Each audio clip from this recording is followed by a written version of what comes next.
Ya, terima kasih teman-teman media. Hari ini, sore ini kami diperintahkan oleh Mbak Puan dan praksi untuk menemui teman-teman demonstran yang ada di luar. Dan kebetulan itu teman-teman mahasiswa dari berbagai kampus. Nah, tadi ditanyakan apakah ini situasi yang normal seperti demo-demo sebelumnya? Ini tidak situasi normal. Saya menangkap aspirasi dari teman-teman, baik itu mahasiswa, elemen buruh, elemen civil society, masyarakat sipil, guru besar dari berbagai kota, ya, elemen-elemen pro-demokrasi, bergerak menentang kesemena-menaan kekuasaan yang terjadi selama ini dengan mengakali konstitusi. Kita tahu ketika Mahkamah Konstitusi memutuskan nomor 90 tahun 2023, banyak kritik dari berbagai elemen bahwa konstitusi digunakan untuk kepentingan kekuasaan. Dan kemudian terjadi pemilu, hasil pemilu, rakyat menerima hasil itu. Namun kali ini, ya, kekuasaan yang zolim ingin memaksakan kehendaknya kepada rakyat dengan mengakali konstitusi dan perundang-undangan melalui dengan mengubah, ya, putusan MK nomor 90 tahun 2024 kemarin, ya, pemerintah bersama Balik kemarin sudah menyetujui yang namanya revisi Undang-Undang Pilkada. Rakyat tidak terima. Hari ini semua elemen pro-demokrasi bergerak mengingatkan kekuasaan dan menentang seluruh kejoliman itu. Maka hari ini kami bisa menangkap suasana kebatinan rakyat yang ingin konstitusi dan demokrasi itu tegak di Republik ini dan tidak ingin, ya, kekuasaan merobek-robek konstitusi, membegal demokrasi, dan memaksakan kehendak kekuasaannya atas nama konstitusi dan perundang-undangan yang dikangkangi kepada rakyat itu. Jadi kami melihat teruslah bergerak menjaga konstitusi ini. Apakah revisi undang-undang ini nanti akan dibatalkan? Kita kawal bersama-sama. Saya pun sebagai anggota praksi PDI Perjuangan, anggota DPR RI, saya juga tidak mempercayai sepenuhnya karena sudah banyak presiden-presiden kong kali kong yang terjadi antara pemerintah bersama DPR dalam merumuskan satu agenda politik maupun perundang-undangan. Maka kita kawal bersama-sama. Ini adalah kekuatan rakyat. Kalau kemudian, ya, kekuasaan masih memaksakan kehendaknya, saya yakin akumulasi massa akan bergerak lebih besar dan terjadi gerakan people power itu. Saya yakin itu.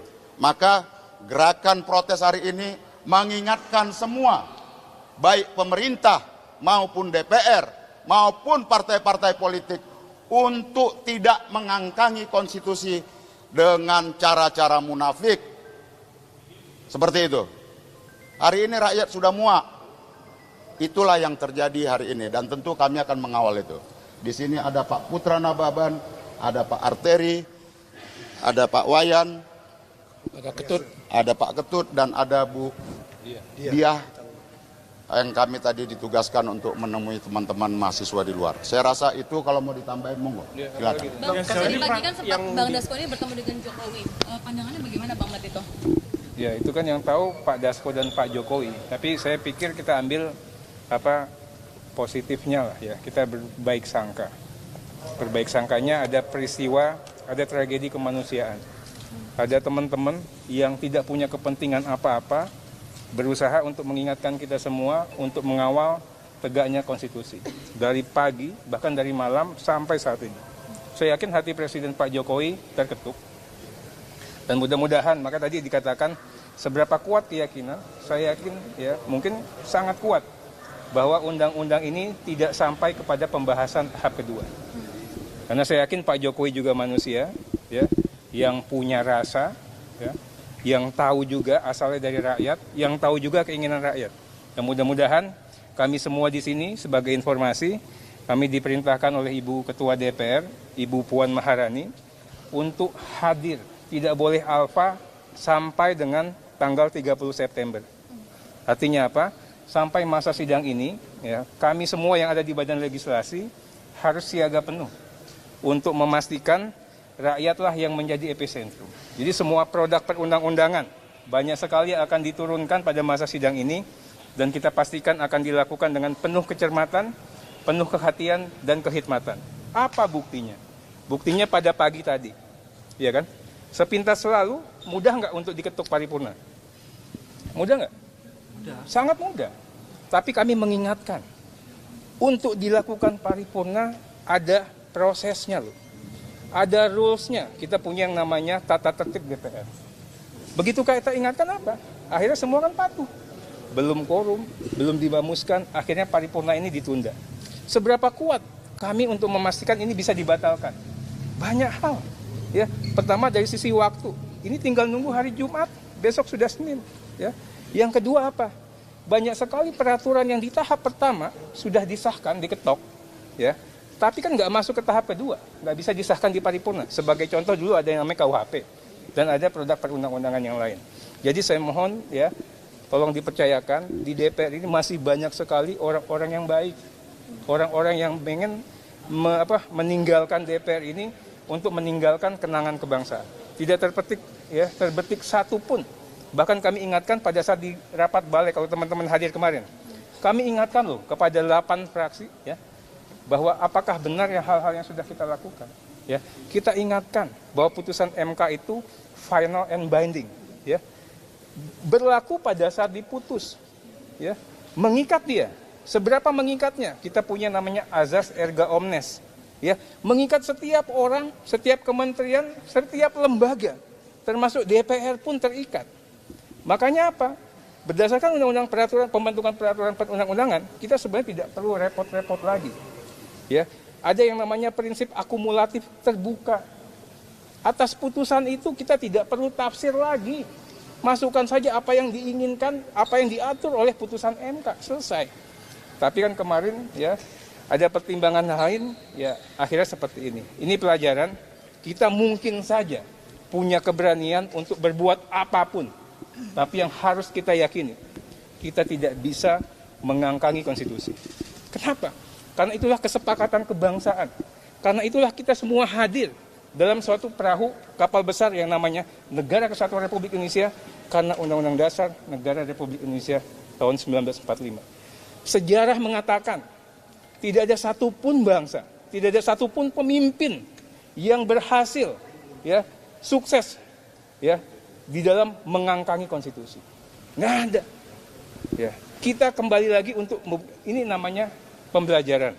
Mudah-mudahan ya semua terketuk dan mudah-mudahan ya apa yang diinginkan oleh rakyat, tadi kita sudah mendengar aspirasi masyarakat, aspirasi adik-adik mahasiswa, teman-teman mahasiswa ini, dan insya Allah kita istiqomah dan kita akan kawal betul, dan insya Allah juga kami berkeyakinan pembahasan tahap keduanya ya dengan perjuangan ya Pak Putra ya tidak akan dilaksanakan. Bang, kalau sampai nanti undang-undang yang disahkan, langkah apa yang akan dilakukan? Ya logikanya sekarang kan seperti ini ya.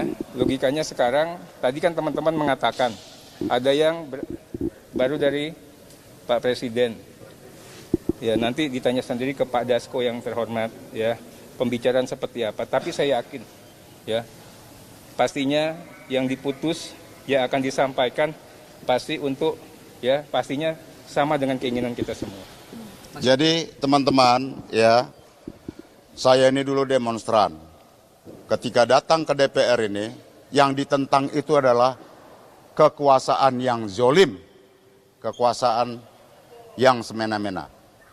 Sumber dan epicentrum perlawanan yang mendatangkan perlawanan rakyat hari ini, sumbernya adalah kekuasaan di istana sana.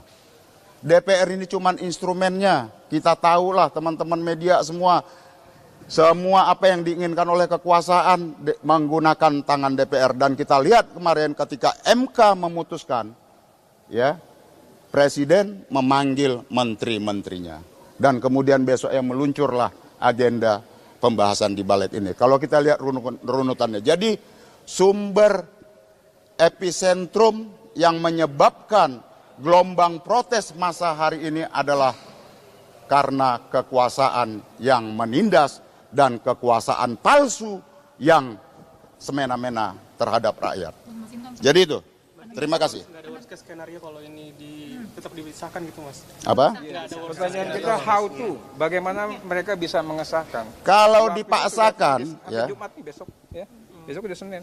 Kalau begini, ya, kalau dipaksakan, disahkan, silakan rakyat datang berbondong-bondong ke gedung DPR ini, ke Istana Merdeka sana, kuasain bahwa rakyat adalah kaum patriotik yang ingin menjaga negaranya dari perampok konstitusi dan pembegal demokrasi. Saya yakin kekuatan rakyat akan menjadi garda terdepan menjaga konstitusi dan demokrasi. Saya tambahin dikit ya, teman-teman melihat bahwa apa yang terjadi kemarin merupakan sebuah proses yang sangat membuat kita frustrasi.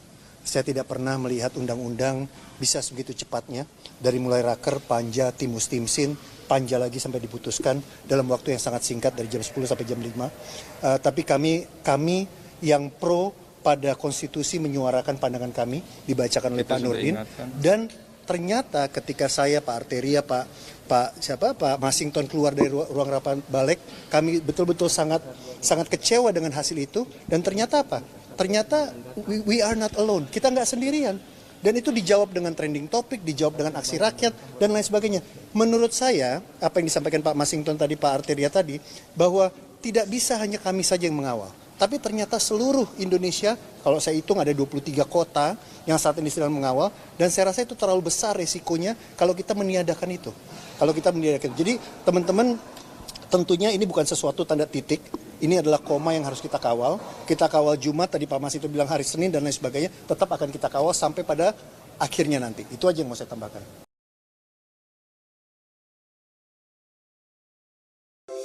Di antara banyak sumber informasi, kami layak dipercaya.